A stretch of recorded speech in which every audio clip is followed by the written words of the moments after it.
Buen día, mi nombre es Leonardo Rátiva.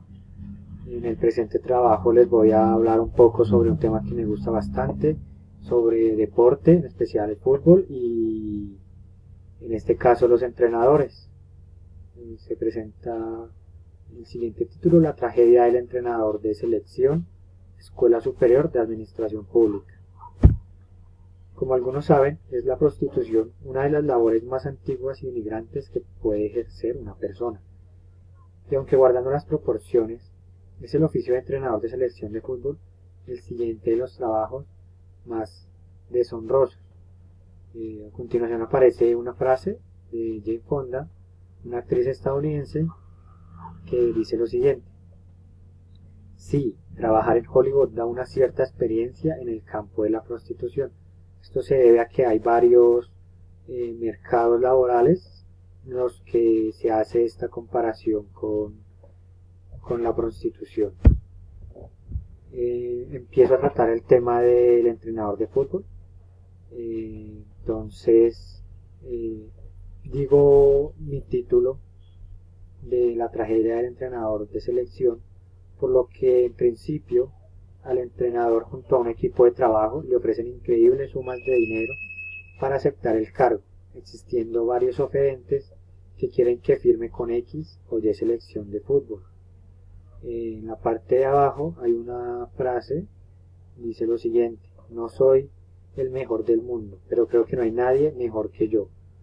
José Mourinho. Él es un técnico portugués, actual entrenador del Manchester United.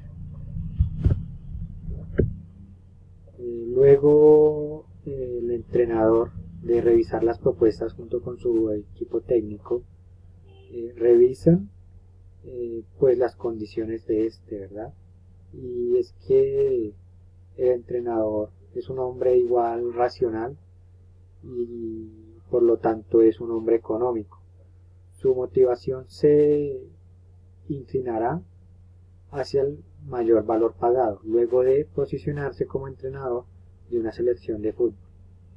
Podemos ver entonces en la imagen, en la parte derecha, a Jorge Sampaoli, actual entrenador de fútbol de la selección argentina, y el director de la AFA, la Federación Argentina de Fútbol.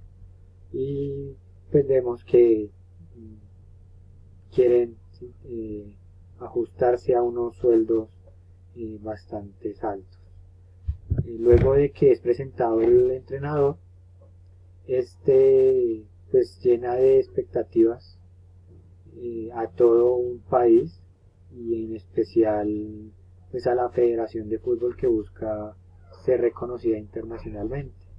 Entonces, en principio todo es dicha y se crea ese ambiente de expectativas positivo hacia la nueva era del entrenador.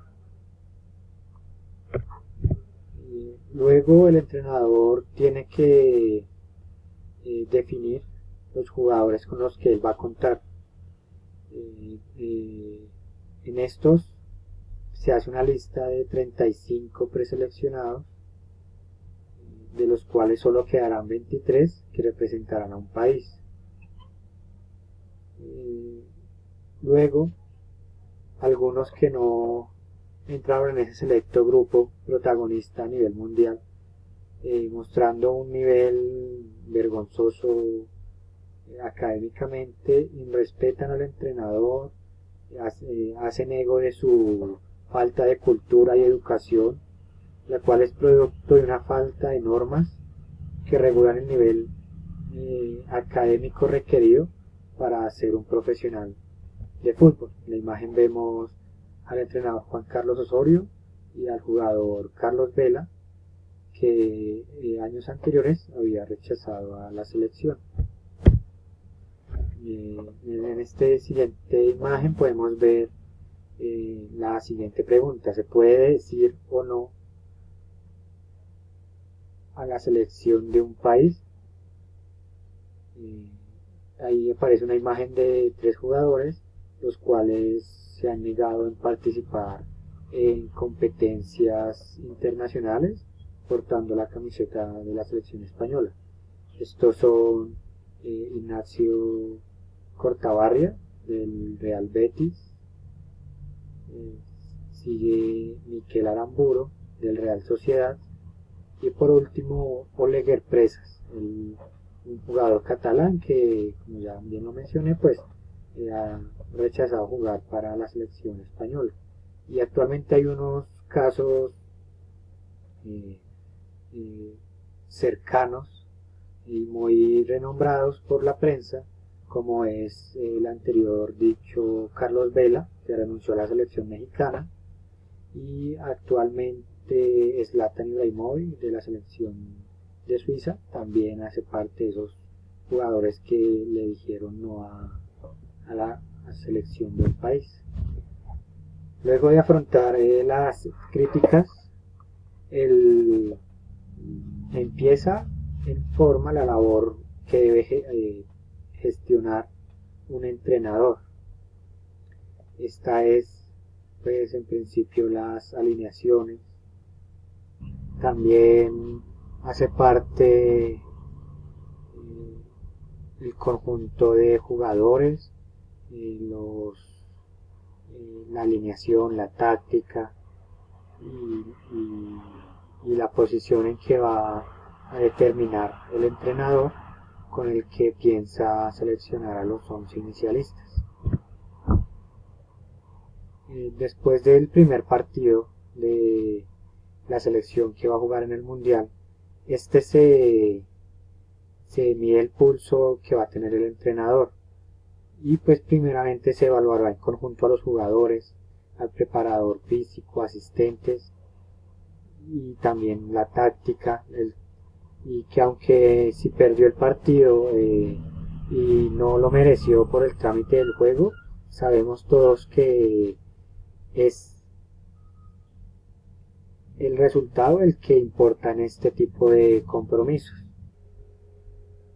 Como se aprecia en la portada del diario Post Sport, donde dice Juan Carlos Osorio entra a la historia del fútbol mexicano.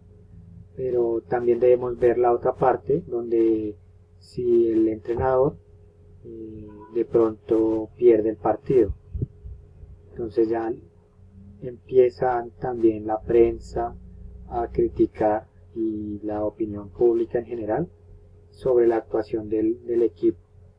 Vemos, como dice el diario Le, damos pena, haciendo alusión a la pérdida actual del seleccionado argentino frente a Croacia, 3-0.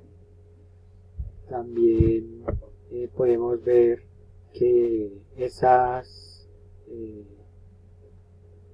llamados de atención que le hacen hacia los dirigentes y en especial al entrenador son causales de despido, incluso de recesiones de contrato para entrenadores y cuerpo técnico. En la presente pantalla pueden observar en la parte izquierda a Pedro Caiciña. Él es un entrenador de origen brasilero que dirigió al León de México. Y en la parte derecha está nuevamente Juan Carlos Osorio, luego de la derrota 7-1 en contra de México, que pues ese partido lo ganó Chile. En conclusión, tenemos que revisar cómo se atacan a los entrenadores por su labor, que pues es a nivel nacional. Y hay una frase de Phil Jackson, un entrenador inglés, que dice lo siguiente: los buenos equipos acaban por ser grandes equipos cuando sus integrantes confían los unos en los otros lo suficiente para renunciar al yo por el nosotros. Phil Jackson. Y por último, entonces, al conseguir la derrota, las mismas personas que lo llamaron insistentemente pidiendo que aceptara el cargo y que luego de aceptar le estrechaban las manos, ahora, aunque también lo llaman, solo lo hacen para presionarlo, para que explicaciones del resultado, y si la presión mediática es tanta, tendrán que liquidarlo y no volver a ser llamado para la selección. y entonces el entrenador se dedicará nuevamente pues a buscar un trabajo, golpeando en cientos de puertas, postulándose como entrenador, incluso por un menor valor, ya que no está en la posición de exigir cierta cantidad de dinero por el trabajo prestado. Es entonces que estos argumentos descritos anteriormente son los que le dan razón al título y, como dije en principio, claro está, guardando las proporciones con la prostitución, los entrenadores trabajan de manera formal conforme a lo que establece la ley. En cambio, la prostitución solo extiende la pobreza humana, es una condición donde no se tiene un criterio de selección alguno, casos solo donde hace falta tener hambre, pero el entrenador se da el lujo de venderse al mejor postor. Es por esto que el entrenador de selección de fútbol es el siguiente en la lista de los trabajos más denigrantes. Y gracias por ver el video, que tengan buen día, hasta luego.